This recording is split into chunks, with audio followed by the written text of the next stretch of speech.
Greetings, adventurers, and well-met Master of Dungeons here on the Master of Dungeons Twitch channel, twitch.tv/the Master of Dungeons. It is Wednesday night, time for some Tavern Talks with Shifty, Boar. We go through DM's Guild products, we look through, do some read-throughs and reviews of different adventures, things like that. We talk about rules changes and the 1D&D playtest rules. Hopefully we'll have some of that coming out here again soon. We should have some Dungeon Master stuff coming out for the Dungeon Master's Guide and the Monster Manual as well, since those will be coming out later this year as well for the 50th anniversary of Dungeons & Dragons. And of course, we have been the past a couple of weeks ago. We were preparing for GaryCon, and one of the things we were doing was going through the new Dreams of the Red Wizard storyline, the Obscure Devotion storyline, of which I am the story architect. I'm one of the co-story leads with Cassandra McDonald. She is an excellent author as well. I plotted the story, set her basically the rough plots of each part of the adventure. She went through, tweaked some of them a little bit, put them into author outlines, sent them out to the authors. The authors would finish up their draft, send them back to her. I did not read any of the drafts afterwards. I left that in her hands to fix any inconsistencies or anything like that, because I did not want to be too critical of the authors and their creativity. So I am reading them for the first time once they go up in the DM's Guild. We first started off, once they go up in the DM's Guild, I should say, that's when I take a look at them, go through and read them. Obviously, there's too late to change really much of anything, but I really don't want to change anything because I already had the plot in my mind about what was going to happen.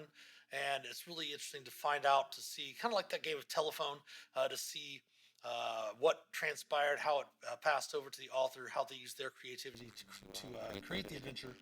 So what we're doing is basically checking them out online for the first time.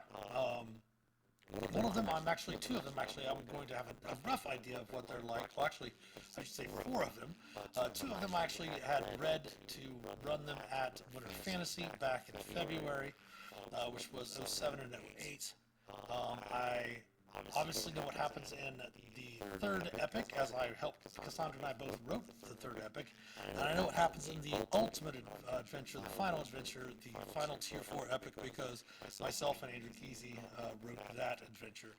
So the first one, we're going through prepping for GaryCon. Unfortunately, COVID derailed us from going to GaryCon, but we had reviewed Something in a Way, which is the first adventure in the series. Again, these are D&D supplements that you can get on the DM's Guild.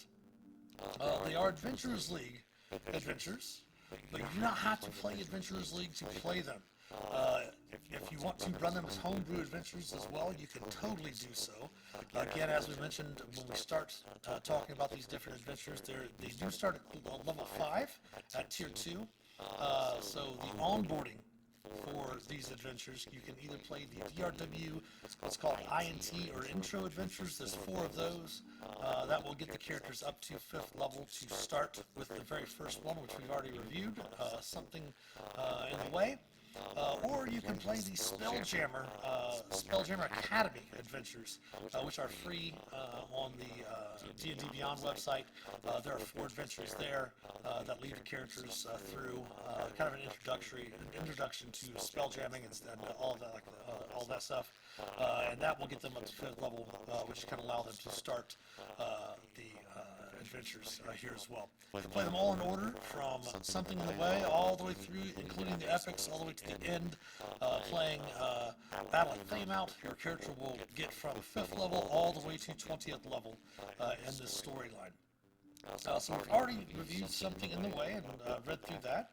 The following night we had read through Something Wicked as well. And tonight we're going to start with Something on the Move, which is DRW OD03, which is the third adventure. And the first 3 adventures kind of make up a little bit of a trilogy that were intended to be an homage to what the original idea plot line was, for just a brief outline, was from the Adventures League admins. We sat down with Greg Marks and discussed what they had planned, some rough outlines of what they had ideas. We did keep a little of that there and kind of merged our story in with the adventure we're going to review next week, which is the first epic, The Enemy of My Enemy. So we're going to review that next week, which starts the actual specific storyline from the Dreams of the Red Wizard's Obscure Devotions story arc. So this is kind of closing out the first initial trilogy that the admins, kind of like I said, an homage to the admins of what some of the ideas that they had. They had planned on having the whole season be spelljamming. We had thought about that, and we had heard from player feedback and stuff prior to actually finding that information out. They were fine playing some spelljamming DC, playing some with the hardcover, but since there wasn't really as much in there like some of the older editions of D&D where there was a lot of information coming out about the different campaign worlds and such like that, they're really only touching like one or two books on them and then moving on. So we decided to go ahead and do a little bit of stuff. If you watch the first two read-throughs of Something in the Way and Something Wicked, the characters are going up to Iskirthos, which is a small rogue planetoid in the Tears of Saloon, which they rode up on spelljamming ships, and then we're going to, after this, I believe this will take them back down to the surface of Toril and begin their terrestrial adventure. Alright, so let's get into it. This is our first stream back at 8 p.m. Eastern, or 7 p.m. Eastern time, since we did move all of our afternoon streams through the week to the evening time Eastern time. So it's our first evening at 7 p.m. Eastern. Next week, of course, will be at 7 p.m. Eastern for Tavern Talks. Tomorrow and Friday, we have our Dungeon Dog streams at 8 p.m. Alright, here we go. DMG DRW OD3, Something on the Move.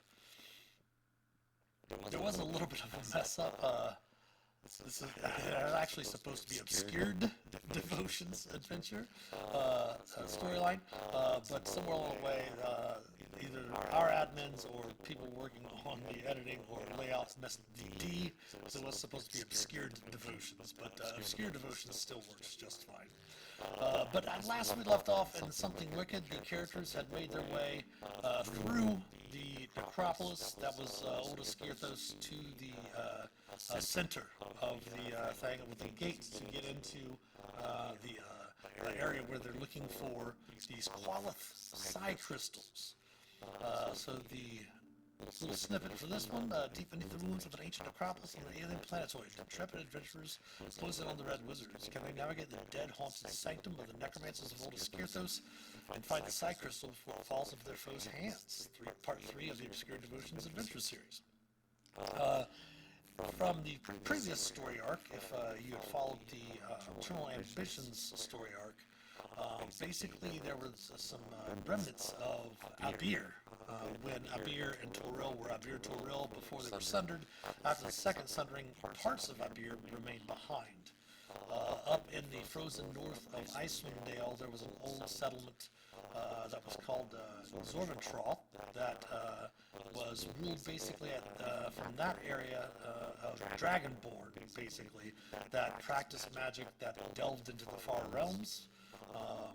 Spoilers ahead. It was Sastan was looking for this far realm energy and creating these far realm batteries to try to find magic outside of the weave. The old Iskirthos, and Iskirthos itself actually is from Abir as well. It was left behind after the first sundering, which is one of the reasons I'm not sure if that translated over to the adventures, but Old Iskirthos has been in the Tears of Saloon, kind of hidden away since the first sundering. And still remained behind after the second sundering, and after the second sundering, that's when it became more visible. And that was the reasoning by people were asking, why isn't it populated, all stuff like that, so that kind of explains some of that. Of course, it's a 4-hour adventure for 50 to 10th level characters, optimized for AP for average party level of 8. Now, this one was written by Jessica McIntyre. Of course, we do have Ashley Lawson and Rich Luskflair doing all of our editing and layouts, just like the previous Dreams of the Red Wizards storylines.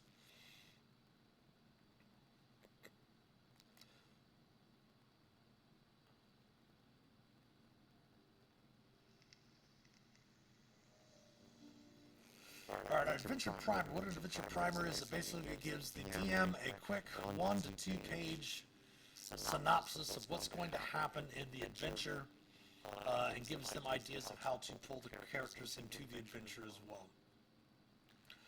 Something on the move occurs in an ancient necropolis on the mysterious planetoid Iskirthos, newly relocated to the interiors of Saloon.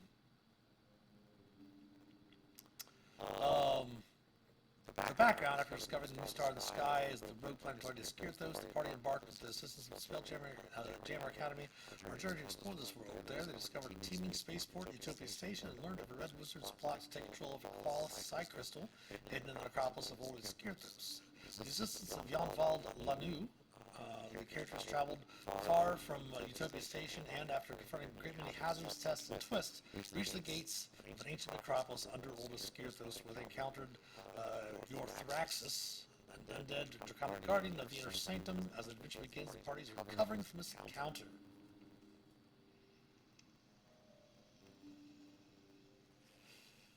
Of course, the adventure begins with a call to action scene, 4 parts, and ends with a wrap-up scene. The adventure takes approximately 4 hours to play. And we definitely, I did, when I was mapping out the plot, stories, and stuff, tried to take what I was putting in each one of those sections and tried to give a time there for the author, so that way the author kind of had an idea of what each section would entail. So call to action descent, 15 minutes. Scorn Never Hate approaches the characters with an offer of aid, and together they descend into the heart of Old Iskirthos. The characters met Scorn Never Hate in the previous adventure, where she had kind of warned them as they were being watched and such. Part 1, Untouched by Time. The party finds a red wizard's trail and tracks them deeper into the tunnels below Old Iskirthos. Story Objective A. Part 2, Inner Sanctum, 60 minutes. The characters must learn how to follow the red wizards from the Sanctum's undead caretakers. Interesting. Part 3, Dark Alchemies. In the laboratories of the High Mages, the characters face off with the red wizards and must emerge victorious before returning to Utopia Station. In a race to the stars, the Thans are fleeing Iskirthos. The characters must put a stop to their escape and rendezvous with Karsfastnathok, the Redeemer. This is the story objective D, and then the wrap-up, Streak Across the Sky. The characters return to Spelljammer Academy on Toril and receive an urgent word that they are needed in Soothsayer. Something on the Move falls directly from BMG DRW ODO to Something Wicked. Following hooks provide ways to involve the new characters in this adventure. I'm going to be oohing and eyeing at some of the artwork as well, because I haven't had a chance to look through what Rich has done putting the formatting in.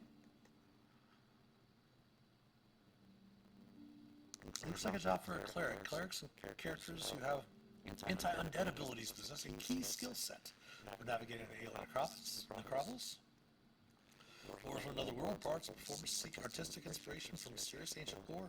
Excellent. Student of the occult, scholarly characters have seized the opportunity to deepen their magical knowledge by exploring the secrets of the High Mages. Very cool adventure hooks. And obviously, warrior characters, they've got to be there to protect all of the squishies, so that definitely is a reason for the warriors to be there as well. Really nice spacescape for that art there. I like the floating in realm space or crystal sphere settlement, and then all the... Is that underwater? Or are those just... No, those are probably just like the space whales and stuff. Okay. I do like the little backdrops on the credits thing too.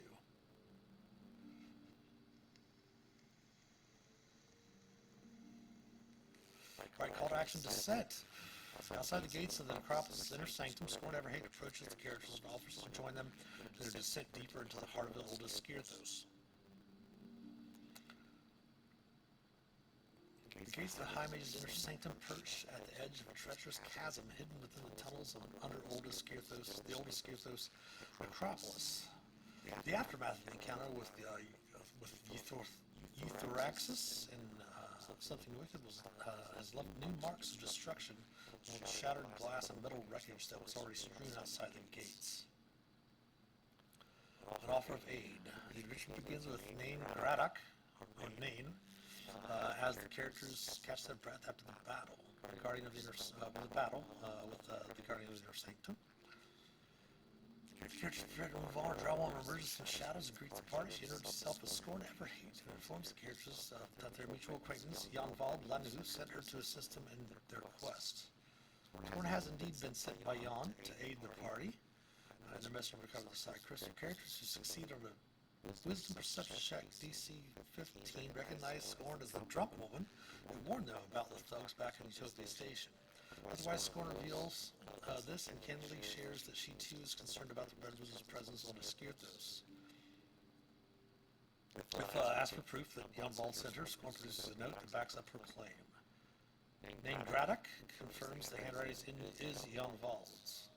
The party can choose whether to let Scorn join or not. Her offer is genuine. Despite Scorn's Centauran allegiances, she shares the party's objective to disrupt the Red Wizard's plans and can be a fine ally. Scorn enters the party, can run as a sidekick, see Appendix D, or let a player control her. Otherwise, Scorn waits topside of the party and investigates the surrounding areas. The matter of Scorn resolved, Nain Grad, I almost just say Nain from now on, casting an eerie eye towards the silent black gates confirms this is the right place and wishes the characters luck in exploring this part of the necropolis as he has never dared enter himself. Regardless of what happens with Scorn, Nain then leads the party to report back to Jan Vald at Utopia Station. Very nice.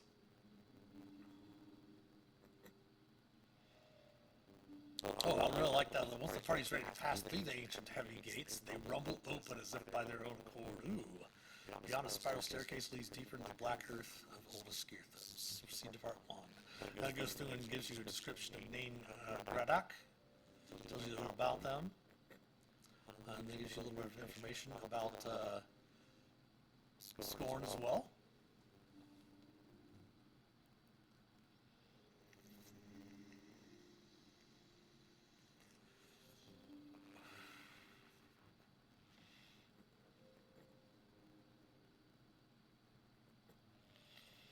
Scorn has a twin brother named Morn. Morn and Scorn ever hate. El Ferrate is the name in Undercommon or Dark Elvish.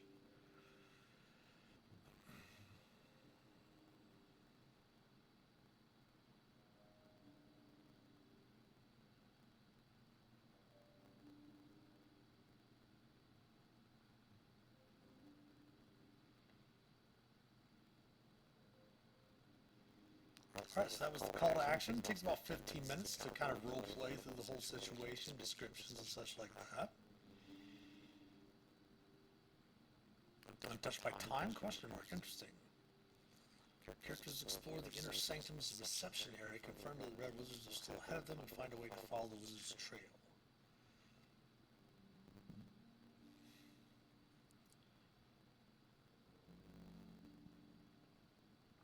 On the stone staircase, the characters find a lacquered crimson door. Release the inner sanctum's reception suites. Alright. Approach the red door. The howled winds that haunt the black gates grow fainter as you descend until stillness and silence envelop you. By the time you reach the bottom, the only sounds that disturb the chill air are your own breathing and footsteps. Talks about the dimensions, the trapped. The red door is trapped.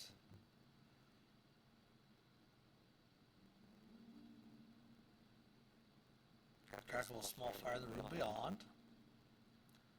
This thing is mirror face that reflects creatures as if they were skeletons. Their attire is unaffected. The mortal characters and constructs appear as normal.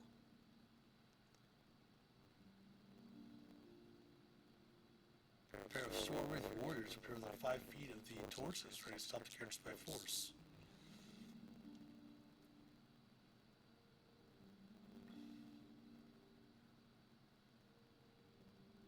Okay.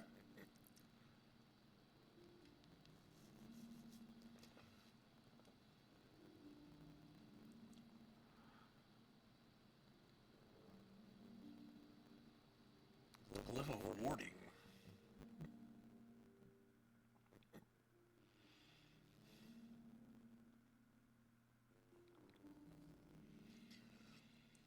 Obviously, the Or being trapped in the glyph of warding, pretty much the only way to bypass that would be to have a character use Dispel Magic at 3rd level.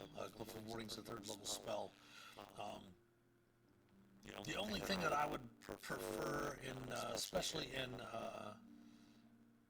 tier 1 and 2 adventures, tier 3 and tier 4 not so much, but have an alternate way to remove it with like maybe a fairly decent Arcana check, like the DC 17 Arcana check, or a DC like DC 20 check using Thieves Tools, Dexterity check using Thieves Tools or something, to find an alternate way for the lower level characters. So tier 1 and tier 2 characters, or tier 2 characters specifically, who have Dispel Magic aren't necessarily having to spend a resource this early on.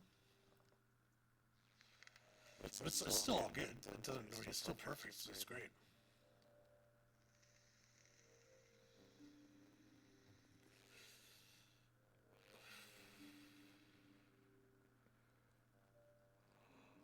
And beyond that, tapestries, themes of life and death.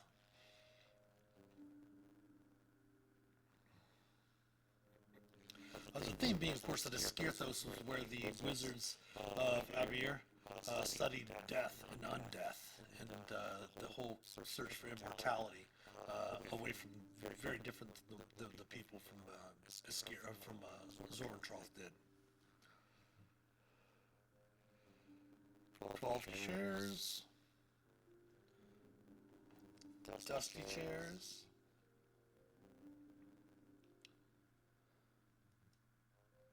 Dim light across the rest of the room.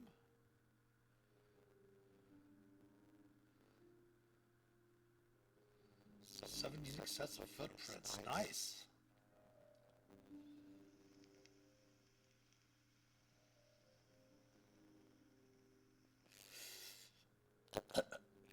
The southmost part of the table is a small blue sovereign bottle with a note attached that reads, "Drink me."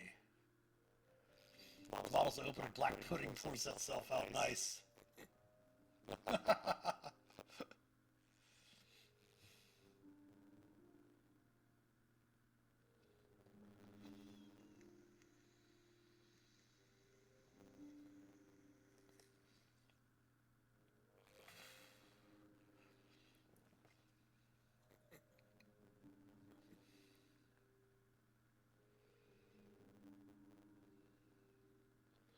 Must be spoken while standing in the High Mage's reception room. That'd be interesting for a DM to help them try to figure out what the password is. Using magics, investigation, such like that. But otherwise, it doesn't seem like they left any clue to what the last step would be.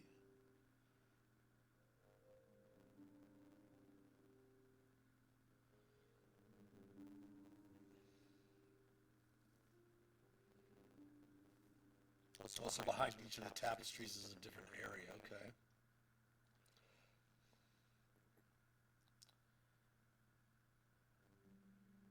So maybe they do have the same, okay, there's a secret passage, there we go, okay. Apis, the BD from the temple, and something wicked.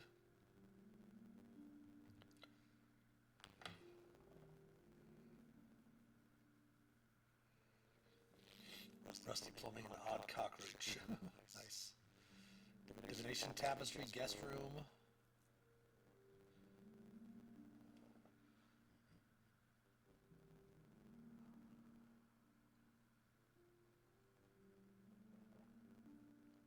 There's a ghost. They're on the settle.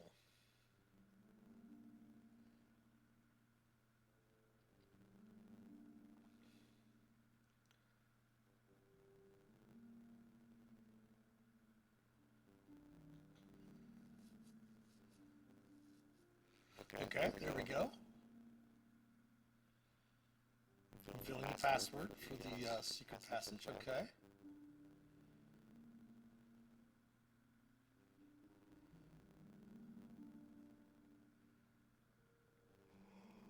Okay, cool. I spoke a little too soon.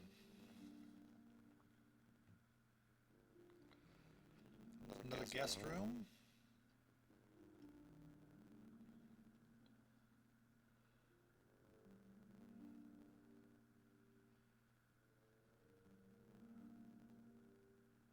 Little sheets, a pair of slippers on the floor, little trout bags, bed on the bed.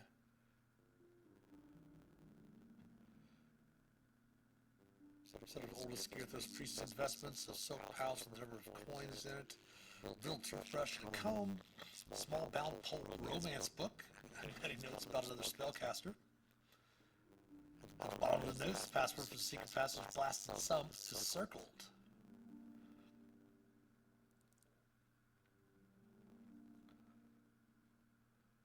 Potion of greater healing, and the silk pouch containing ancient coins worth 800 gold. Nice. Drew behind the tapestry is caved in for the tapestry of raising undead. Cannot be explored.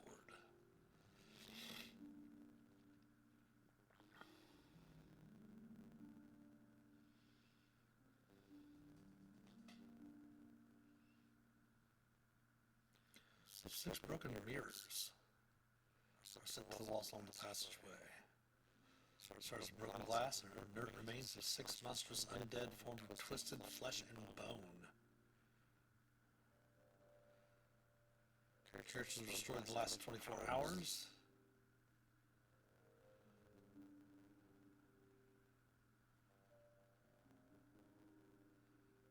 Another trap. The wizards have left another glyph of warding on the floor, 5 feet. Into the passageway. Now it's also a glyph, so you can avoid glyphs. So a DM could easily also, I mean, without getting rid of the glyph, a DM could, allow things like dexterity acrobatics checks, strength athletics for jumping over or bypassing certain things like that. The door itself would probably have to have the red door itself would probably have to have a dispel magic put on it, but the one on the floor, they could probably have them leap over it or go around it or something like that.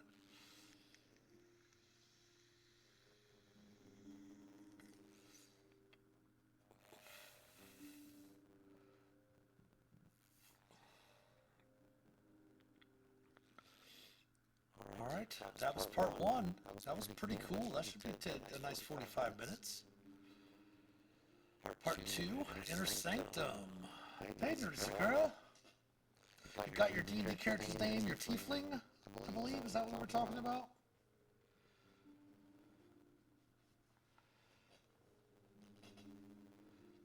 Nice. What'd you come up with?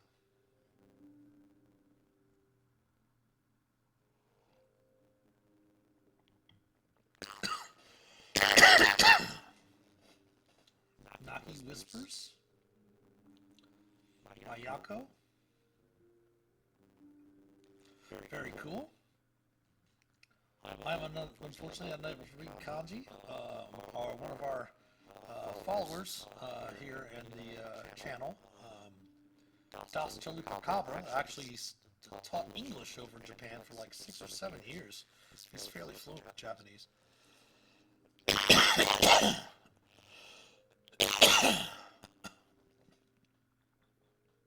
So her nickname is Whispers. Very cool.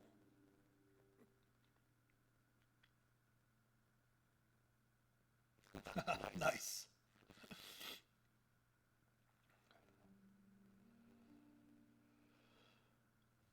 We're just going over the 3rd adventure from the Dreams of the Red Wizard storyline. The new one, the Obscure Devotion storyline, of which I was the story architect. I have not had a chance to read what the authors wrote. I've been waiting until they come out on the DM's Guild to kind of read through them. I will note, when we do get next week, we're going to do Enemy of My Enemy, which is actually out on the DM's Guild right now as well.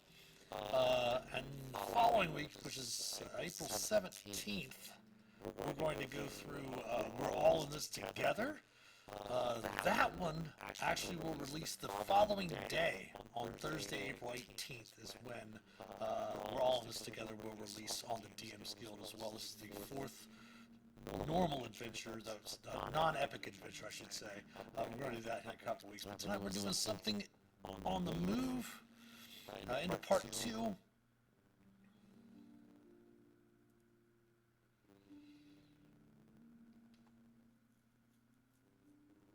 Her eye color, her eyes, like her irises are pink. Interesting.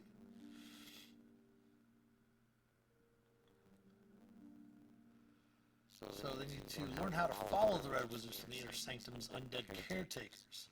So there's going to be undead caretakers in here that they're going to have to chat with, it looks like.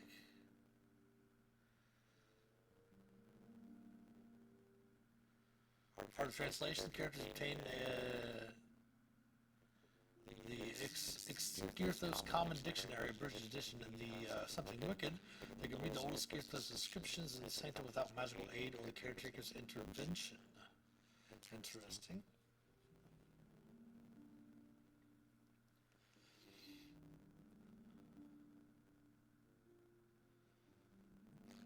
Actually, if you don't own Photoshop, there's a great free website that you can go to that basically you can even open PSD Photoshop documents in this website.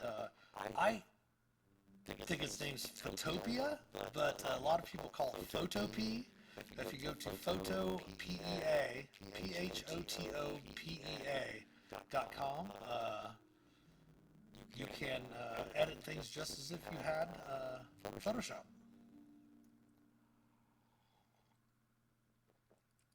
I go there and use I use Photopea, whatever you want to call it, for a lot of the logos that we have for our Twitch streams, a lot of the graphics, titles, words, all that stuff like that, the text and stuff for a lot of the Twitch overlays, and also for adventures that I've written as well. Inner Sanctum locations. Map 2. The undead caretakers are sour mood. The Red Wizards have left the chamber in a state of disarray. They're burning torches.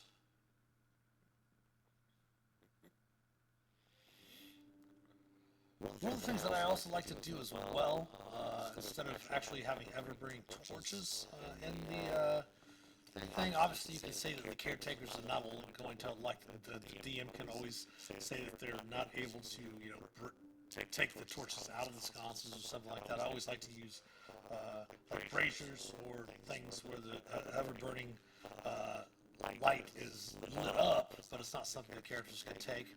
There's inevitably going to be a character that wants to take an ever-burning torch, which is not really that bad a thing for the characters to have.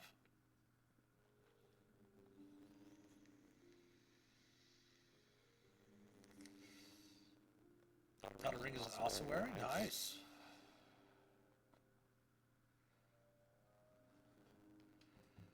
Manuscripts and scrolls about an unsettling leathers.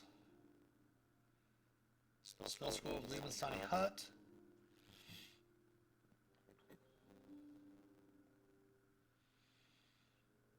Oh, if they help shelter manuscripts and stuff like that, that's really cool. See, I love when adventurers reward characters for doing something helpful. Sometimes it's good that those are noted to the characters, but in this situation here, if I was the dungeon master, I wouldn't even mention that. I would mention, of course, that the things are scattered around the area, and that they can see where the dusty shells have been disturbed. I generally don't like to inform the characters of getting a reward for performing specific actions, because in a way that takes away player agency for the player to determine if their character would do something like that. Generally, if a player finds out that the character will get rewarded for doing a certain action, it will change. The player will usually have the character perform that certain action. That does, in a way, still take away a player's agency to play their character, because if they don't know that reward is there, they can role play their character. Most characters would be like, oh yeah, well, I'm going to help them pick them up, because they're most of the time they're heroes. But if you have some characters that just want to try to rush through, so they're going to miss a few things. throughout the adventure. So this is really awesome. You did have a bunch of titles, which is really nice. Meditations on putrescence. A feast for incorporeal foodies. Astral lovers, ethereal friends.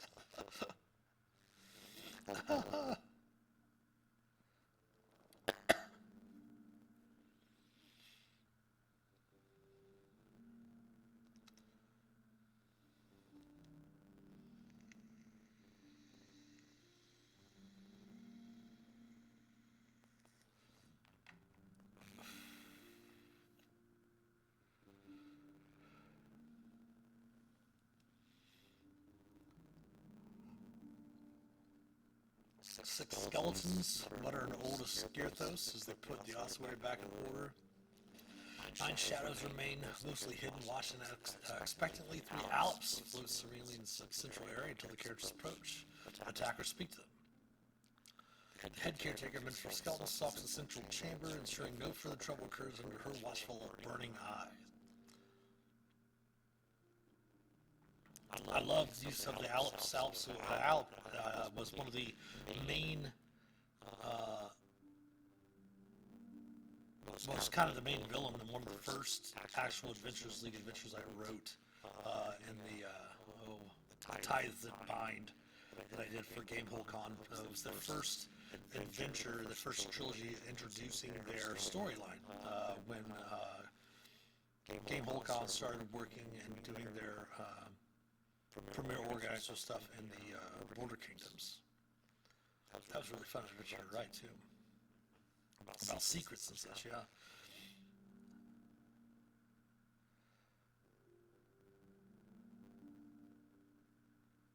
Oh, yeah, okay, that's pretty cool. Oh, the artwork. Oh my goodness. That's the cover artwork too. Tiefling with blue skin. There's some gold eyes? Maybe on a tiefling? Sakura?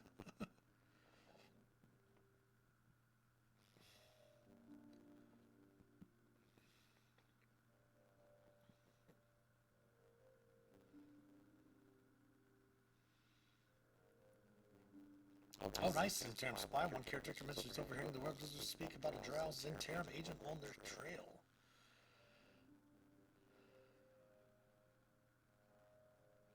Since the events of the Solar Trolls and Interim have increased their spy presence in the day and have been sharing information with the Maelstrom and the Harpers.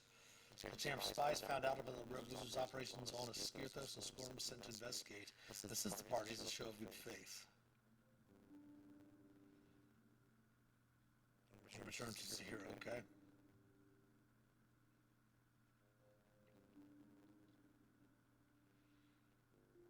They have different archives. Didn't see the names up there yet. Okay, the Archive of Spirit, Archive of Flesh, Archive of Bones, okay.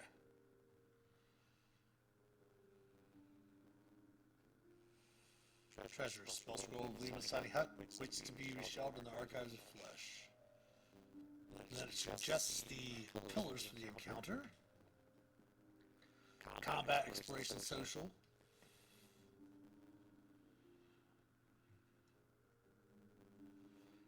Combat, there aren't spoiling for a fight, but we'll defend the archives against further destruction.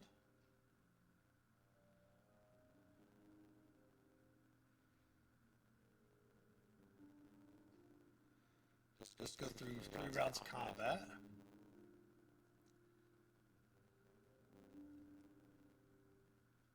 Characters who explore the archives and study chambers can gain temporary spellcasting boons and earn bonuses to help impress the caretakers.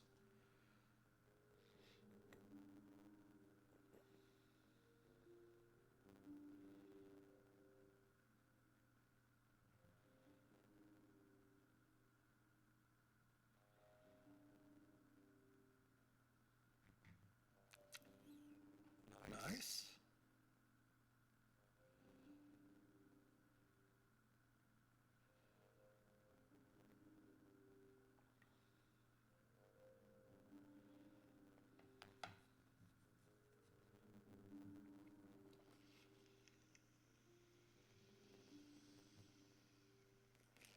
Enchanted mirror, obviously from the artwork up there earlier. Beyond the mirror, a withered corpse sits cross-legged on the floor with an incense tray bearing sticks of unlit incense set before them. Okay. Can cast Speak with Dead once before the end of the adventure, requiring no spell components. Charisma is the spell casting ability for the spell.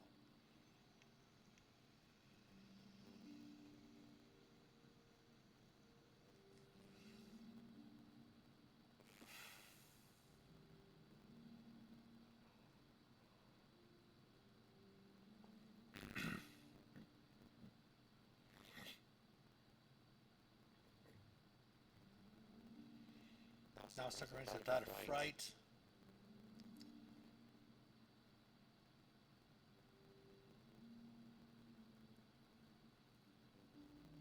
Those tell the characters the proper etiquette is to mend the mirror behind them when they leave.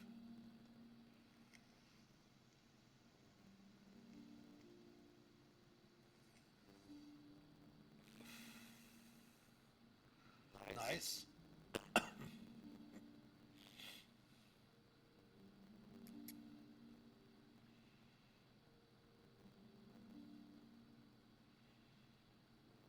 Chamber of Unholy Vitality.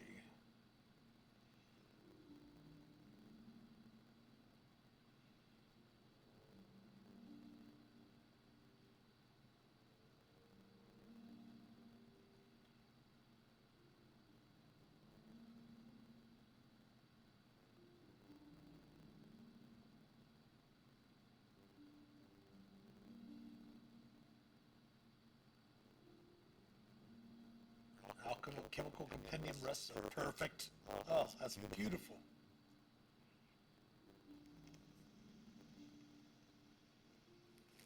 I love the placement of the magic items in this as well. They're just awesome, especially the potion that opens when you open another potion, the vial where you open it, a black pudding comes out. That's just freaking amazing.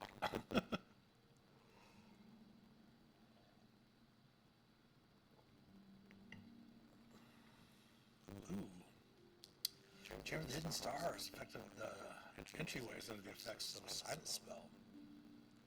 The interior under a darkness spell. Silence keeps secrets are described on the floor, partially obscured by the leg of a dead red wizard. Okay, so it's the one that did not get out that the caretakers mentioned earlier.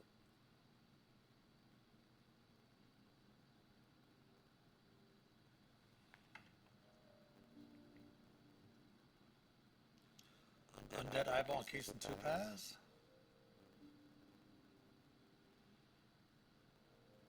Oof.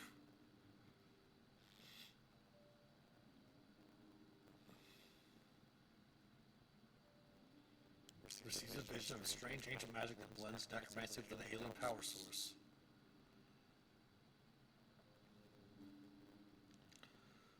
If it didn't spot them, the character can cast Shadow of Moil once before the adventure ends, requiring no spell components. Charisma is a spellcasting ability for this spell. The player hand out one. Nice.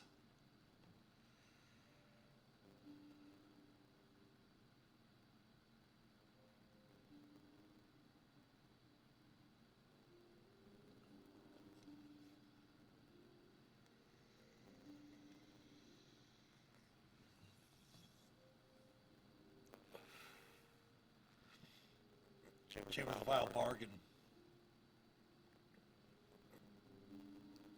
Cascade severed hand is mounted on the wall plaque. A red spotlight over the top of the hand.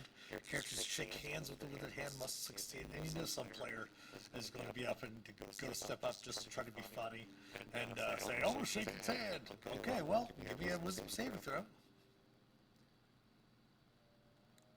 Cast Vampire Touch once before the end of the adventure, requiring no verbal components.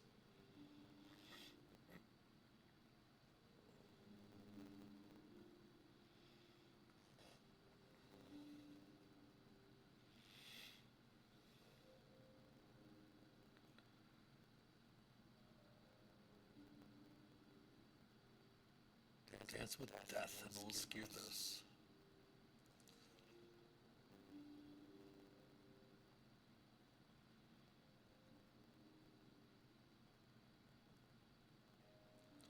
character with the highest can cast Dance Macabre once before the end of this adventure, requiring no verbal components.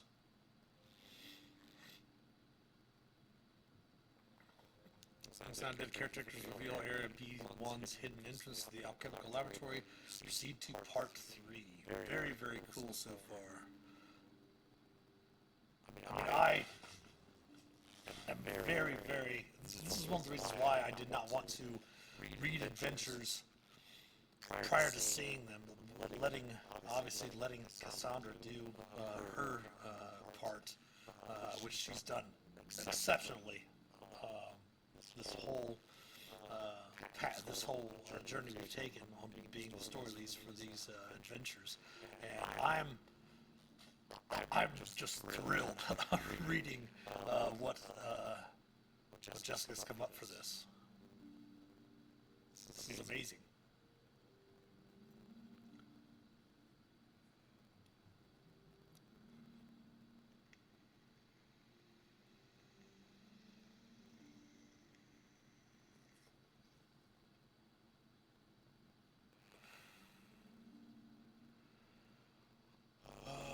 Dark Alchemy, so we'll go ahead. We got about 10 minutes before the next ad break, so we'll go ahead and see if we can't get through Dark Alchemies first before we continue on to check out Part 4 and wrap up, and then we'll briefly look through the Dramatis Personae, the creature stats, and then look at some of the handouts and the maps. We did find a website that Dyson Logos had put up that had 300 plus maps on there that anyone could use. They could change, they could alter them, all the stuff like that. They even said on the website that they didn't require attribution to him. Obviously, we want to make sure that he gets attributed as the cartographer, because his maps are pretty cool. I think the first ones that we used in Dungeons and Dragons 5th edition were from Waterdeep Dragon Heist, I think, is where we first saw some of his. Of course, there were some as well in Candlekeep, the Mysteries of Candlekeep. The Candlekeep Anthology adventure had a lot of his maps in there as well. Yeah, so we've tried to have all of the authors use try to pick maps from those maps that were available. Then I went through and, as we were talking about with Photopia, went through and would edit them using that and Paint to edit the maps to what the authors needed.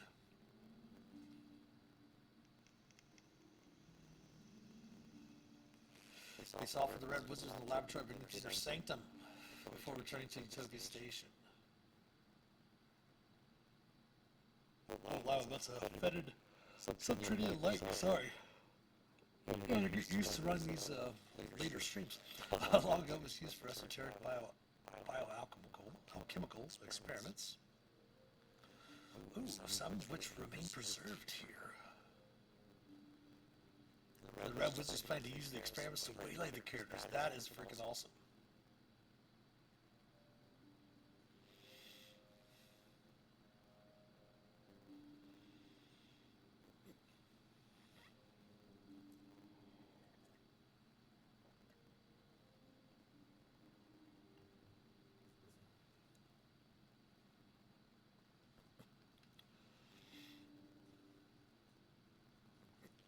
Search for the door leading to the edge of an underground lake in the High Mage's Necromancy Lab.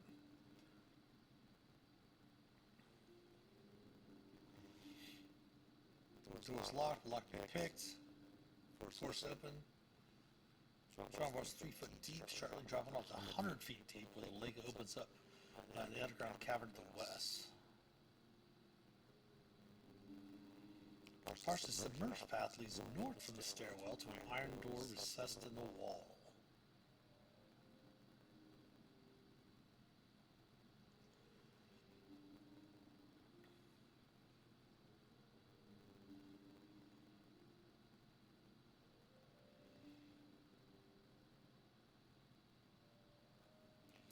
Three ghouls wade through the shallow waters.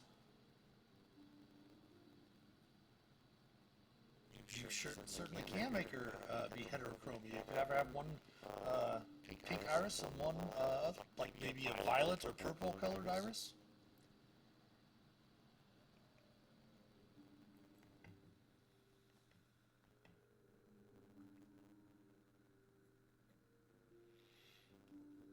Oh.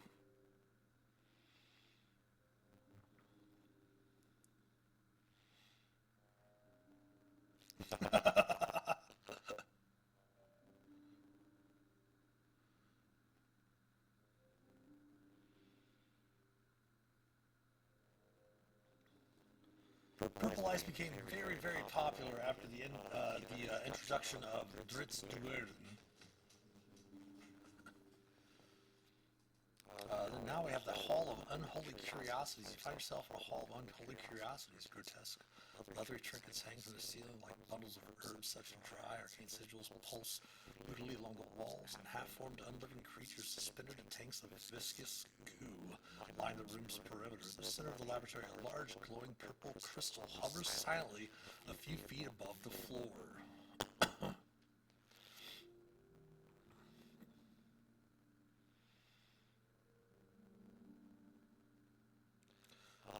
Crystal's minor illusion.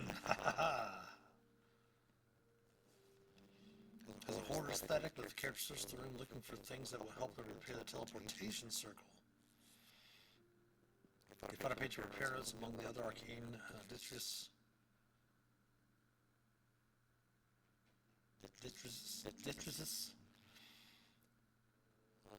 Successful investigation checks takes care of an hour.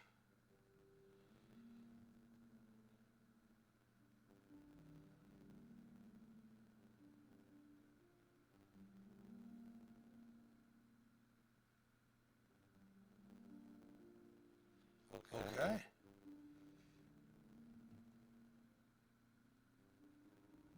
Boar the Enchanter.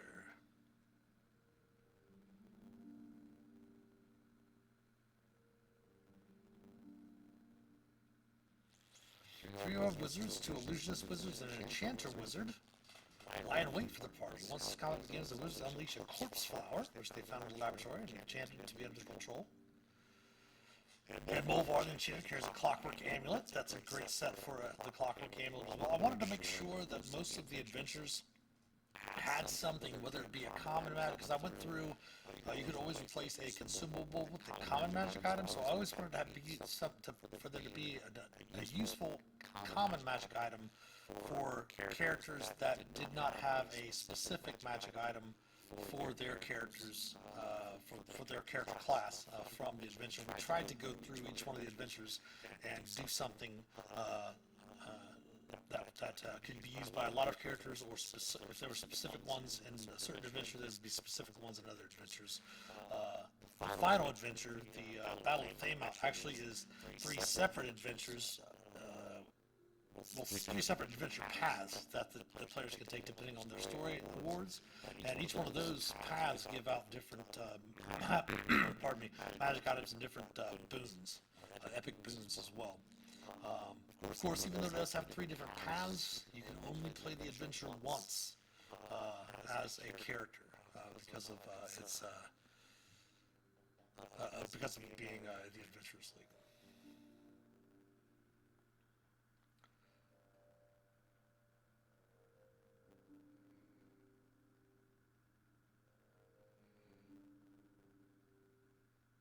This is really cool to have all the illusionists go ahead and try to look like the Enchanter.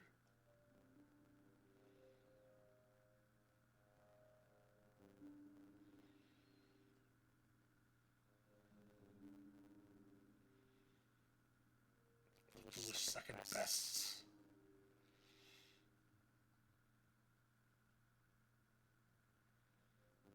So preparing the teleportation circle is not possible during the combat. Perfect.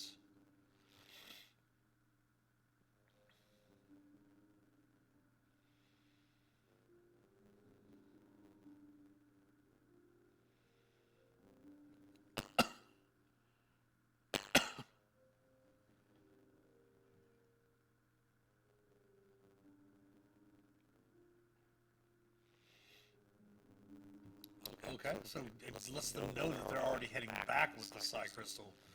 Of course, the players will eventually be able to catch them, but the wizards will present it as a hopeless scenario.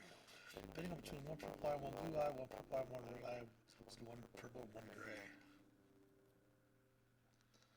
Scorn, our drow assassin in this, she does have red irises.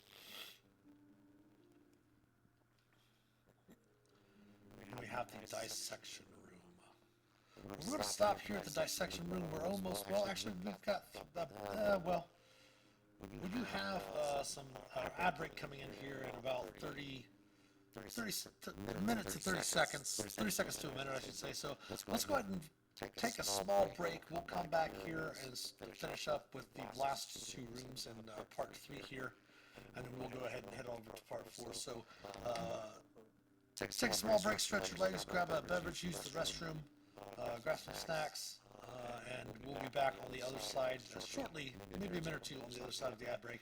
So please stick around. We will be right back.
Alright, we are back here on the other side of the ad break. Thanks for sticking around.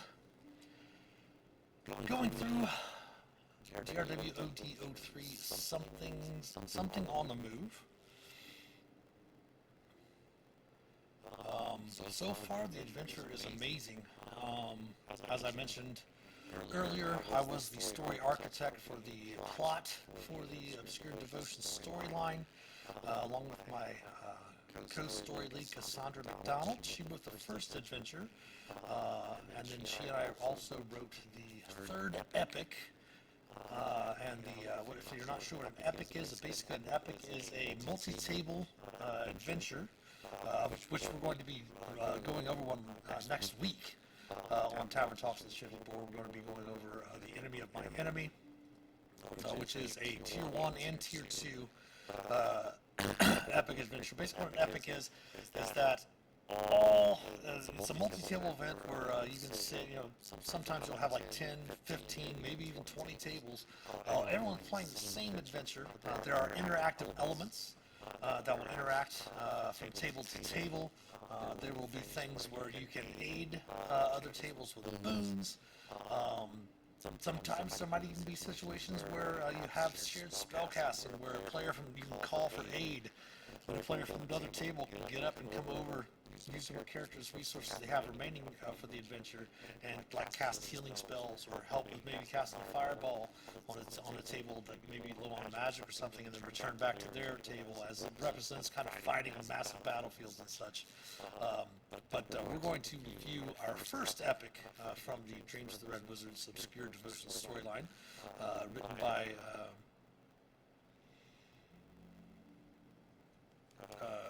Shu. Shu Tan is actually the new project lead for the new, I think it's Kindred Desires. Perhaps I might be incorrect about the arc name. Like last arc was Terminal Ambitions, this is Obscure Devotions. I think the next one, it might be Kindred Spirits, maybe. But she is project lead for the next arc of the Dreams of the Red Wizards. But she and Krishna Simons wrote this first epic for us, and did an awesome job on that. But we're going to be reviewing that next week. We're going to go ahead and finish up here with our third adventure, which is a Tier 2 adventure, levels 5 through 10. We just finished fighting the 3 red wizards of the corpse flower that were left behind to hinder the characters. They'll move into a dissection room, have a chance to check that out.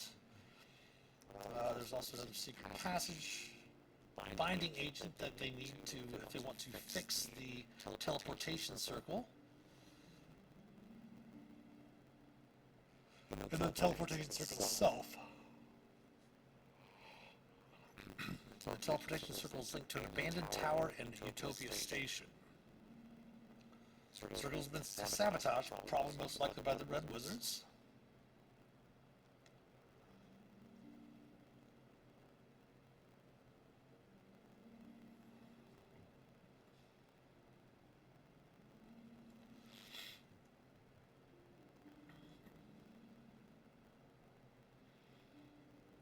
Area C2.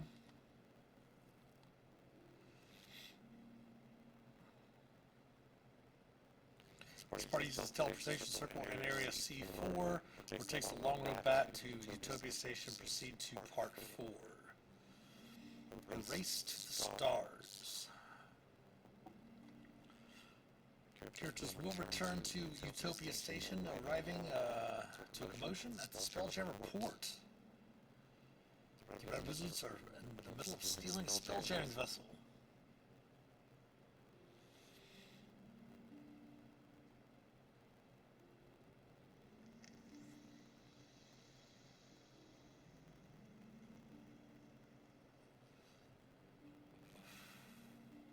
See, it ends with the Emerald Gem Dragon Carfasla Dock.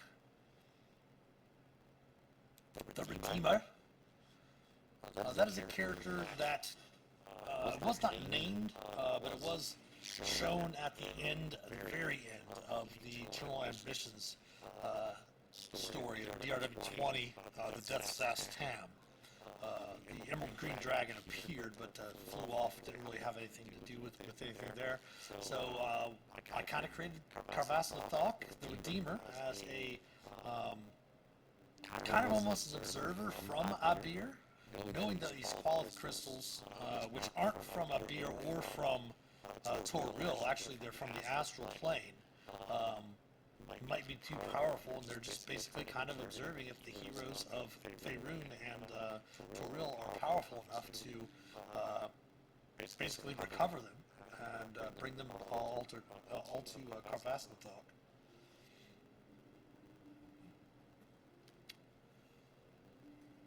By daylight, utility station looks even more run down.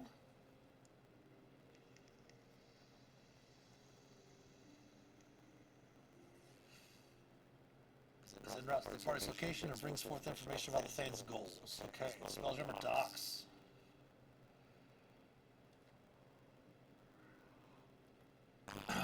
Shouts to spell remember docks at the party location. Little wizards in the middle of stealing living shit. Roll initiative. If characters use the old Skirthos teleportation circle, they arrive at the top of the historic tower. Descending the tower stairs takes 120 feet of movement. If characters return by other means, they begin the scene of the tower's base. The vessel where wizards are stealing is 150 feet away from the base of the tower. The character's ship, the Lunar Courtier, is 90 feet away from the base of the tower. Starting with the rounds, the characters are on the docks, have one player roll on the alacrity table. Results apply to the entire party and represents how deftly or not the characters traverse the docks. Oh, very cool twist and turn on a chase scene.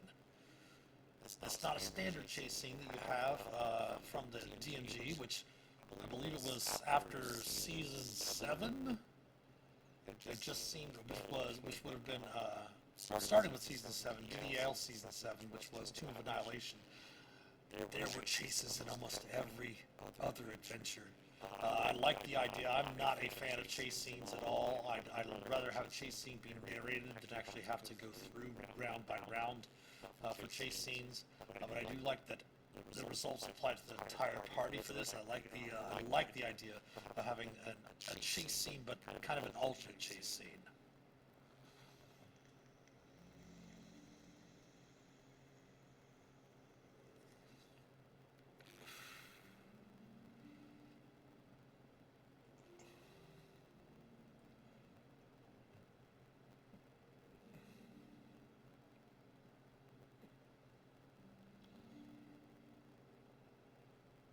Now, the thing is, I'm going to check something here before I continue on.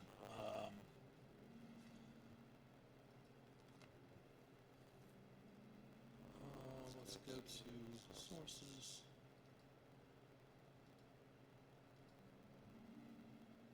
It's usually within the first.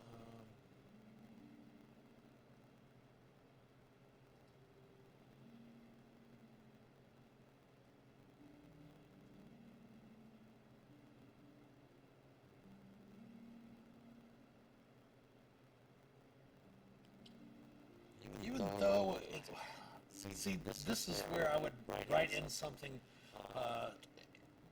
This is not a critique of saying this is badly written. This is very well, it's exceptionally well written. One thing that I might have done differently was because I like to use inspiration as a storytelling element. Characters can do lots of things to get inspiration back for their character, perhaps even for the whole party, from the scenes and actions they take during the adventure. Because this is specifically written for Adventurers League, you can only use inspiration or attack roll, saving throw, or ability check. Since this is just checking the result of the alacrity table, I would have actually mentioned something in there about if the players wish to use inspiration on their roll, they can. That way, every turn, if the players want to use their inspiration to where you end up getting to the point where they won't have inspiration, they'll have to do really cool things to get that inspiration back. So I might have just probably put in there if players wish to use their inspiration on the roll for the alacrity table, they can do so. But as it stands, as rules as written, they cannot use their inspiration on that check. I'm sure there's probably some DMs that would allow them to do it anyway, but there's no way I'll police them.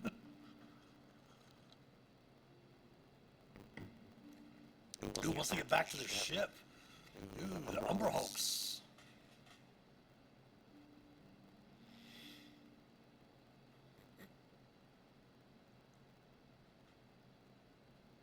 Last man standing cuts its losses and flees.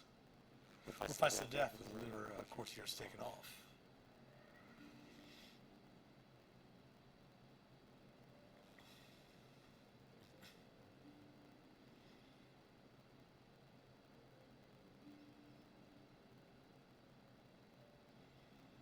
Alright, offers to take the helm.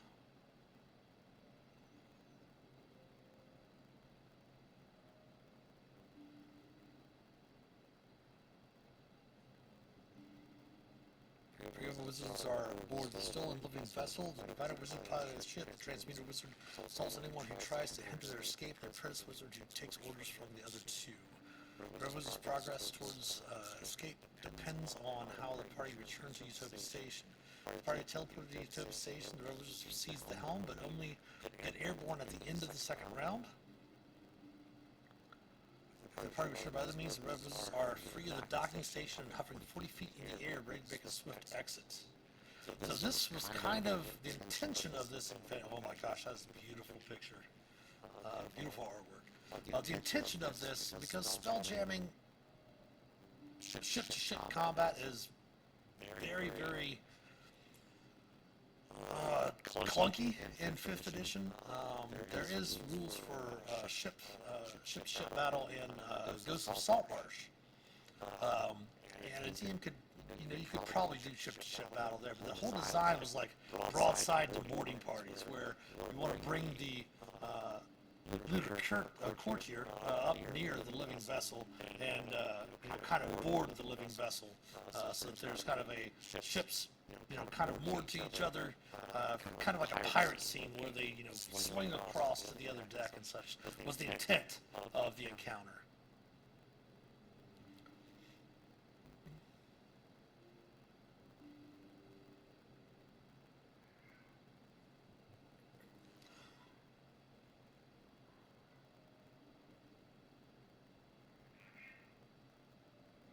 And the intent of this adventure also is that it's kind of we kind of talked about it as a Kobayashi Maru situation, where the players need to understand that they're not necessarily, their characters are not going, they are heroes, but they're going to pick themselves up, because the whole point of this Kobayashi Maru situation is that the Red Wizards, regardless of what happens, are going to escape with the Qualified Crystal.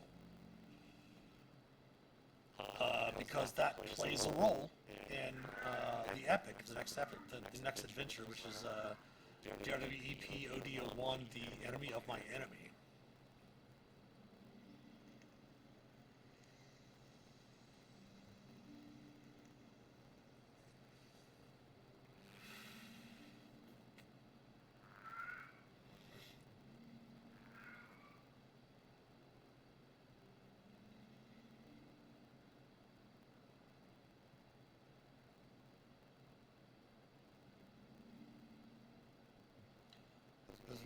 Is sticking around for monologues. They are above a little evil gloating at the parties within earshot. So basically, the Umhawks are there to hinder the characters from getting their ship going, to allow the Red Wizards to flee. If the DM and the players do something to kind of get there,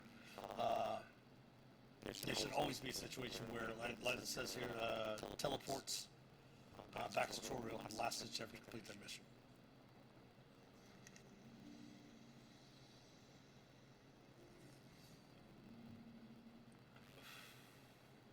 Plus, if Carvasthal arrives while they're still fighting the other Hulks, it does allow the dragon to, hey, the Hulks will make a nice snack. You might hear my familiar in the background. My cat, Callie. She is fine. She's just deaf, and she has an attachment to me like nothing other. We've rescued her this November 1st. Will be 5 years ago, which when we rescued her, the vet said she was about probably 15 years old already. So she's an elderly kitty. Does have some separation anxiety. She can't find me, but she's okay. She's got food down there.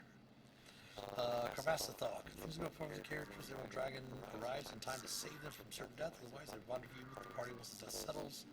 Ways the party that fans seek magics not tied to the weave to prevent Mistra from being able to interfere with their plans, whatever those may be. Carvassathok warns the characters that regardless of what the Red Wizard's ultimate intentions are, power forces are at play, and the characters will be wise to gather all the allies they can before proceeding.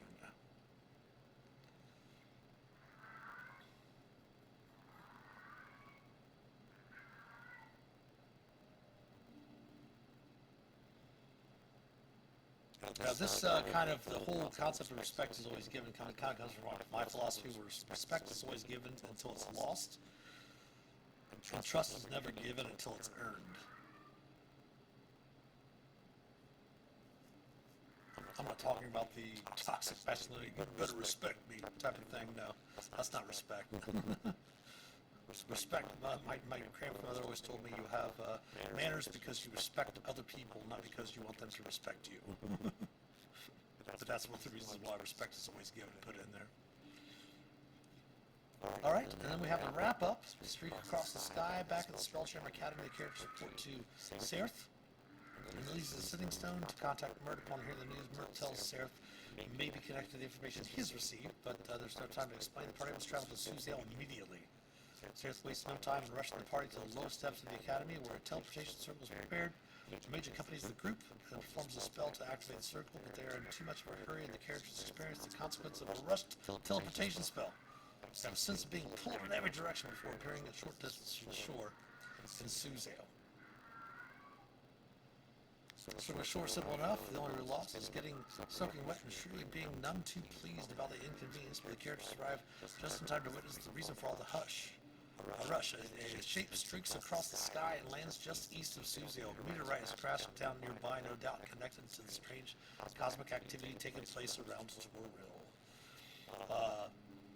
It's actually not nearby, it's just crashed down to the east, far to the east. But it's okay, it's just a small little thing that was misinterpreted in the storyline, but it is dealt with in the coming adventures as well. Alright, and that's the end of the adventure, so that brings the characters to the story award. There are rewards. Of course, the TMs get a reward for running the adventure according to the D&T Adventures League Service Awards documents, current documents. Players can gain a level. They can always decline a level if they don't wish to level up. It talks about the gold that's in each part. The players, the DM will add that up and divide it among the number of players there. And then found in the adventure is the alchemical compendium, the clockwork amulet, the potion of greater healing, and the spell scroll of Leben's tiny hut.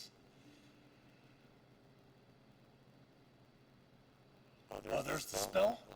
We try to put the spells in the adventure that if there happens to be, like for example, to get these spells here that they can use to cast in that third part of the adventure, I believe. And it also gives them the stats of what those spells can do. It does have a handout for the spell jamming rules. The Lunar Courtier for part 4 is the Hammerhead ship.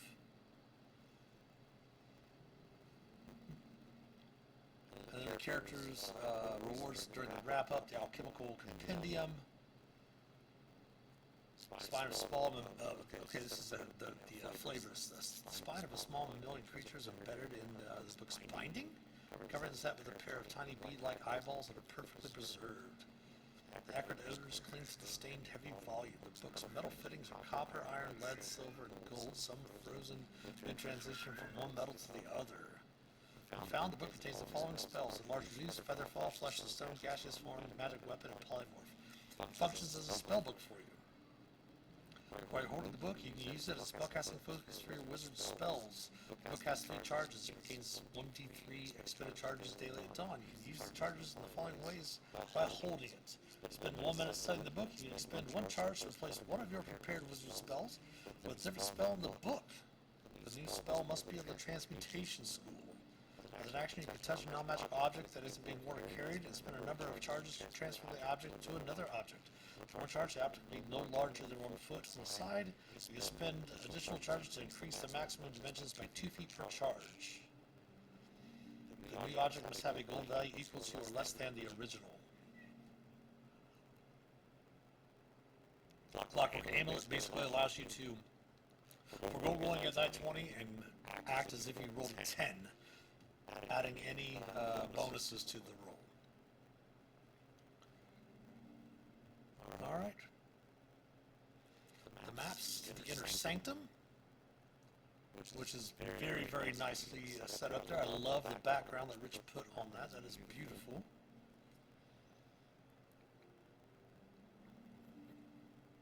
This is the area below where the all of the archives are and such like that. This is the area below where the underground lake is and such like that. And the Hammerhead ship, which is the Lunar Courtier. And we have our dramatic Sonic friends and foes. Talks about each of the NPCs that the characters will encounter in the adventure. And then we have all of our stat blocks for the monsters.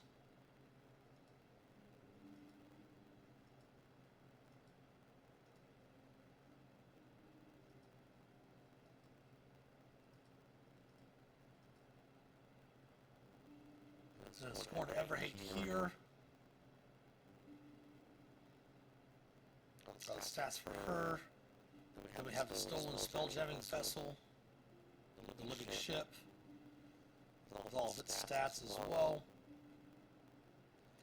And of course, our Dungeon Master tips, always at the end of the adventure, there's a chart for determining party strength. It talks about everything you can do, safety tools, code of conduct, DM empowerment, etc., etc. And then the final page talking about the different adventures that we put together with Wizards of the Coast and Baldwin Games. Wow, that is a really, really awesome adventure. Very, very cool. That the way it turned out was very, very cool. Followed pretty much almost exactly the type of plot that I plotted out for the adventure. Really, really very, very creative ways that the author did wrote in the different encounters, the different interactions and such like that to bring that story to life. So Jessica did an amazing job on this adventure. It's a little, about half past the hour, pretty close to it. Finishing up that adventure, we'll probably go ahead and finish up the stream. Again, tomorrow we will be back tomorrow evening at 8 p.m. Eastern and Friday at 8 p.m. Eastern for some dungeon delving. We're going to be continuing to play Lord of the Rings Online. Once we get our computer upgraded, which we've been talking about it for a few months, we're slowly getting there, but we're going to get there eventually, hopefully before spring, or I should say before summer, I should say, since it is spring already. So we'll be playing some Lord of the Rings Online tomorrow night. Next week, we will have, of course, on Sunday, we'll have our live play D&D game. I think it's episode 20 of Fandelver Below the Shattered Obelisk. Then we'll have our normal 7 p.m. stream on Monday for Around the Campfire. Again next week for Dungeons and Deliberations on Tuesday at 7 p.m. And then next week for our Wednesday night stream at 7 p.m. We will be going over the first epic that we went through and worked on for the Dreams of the Red Wizards Obscure Devotions storyline, The Enemy of My Enemy. So thanks everyone for stopping by today. Of course, thanks to all of our supporters, especially our patrons from Patreon. If you'd like to help support the channel, please consider becoming a patron or subbing here on Twitch, twitch.tv/themasterdungeons. We love your Prime subs. The link to our Patreon page as well as our YouTube channel and all of our social media accounts can be found in the About Us section below here on Twitch. If you would subscribe to us on YouTube, like and comment on the videos, share them. Follow us on Facebook, Instagram, Twitter. Give us some likes, retweets, all of that good stuff. Um, Every sub, like, and share helps us immensely. You can also support the channel by clicking on the About Us section below and join the Master of Dungeons Community's Discord server, where you can help shape an accepting, caring, and inclusive D&D community.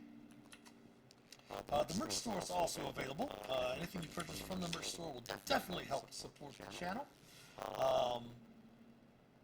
Of course, tips are always welcome but not expected. I am going to go ahead and put the link to our Something on the Move adventure. You can pick that up in the DM's Guild if you'd like to buy that in our Discord, in our Twitch chat here.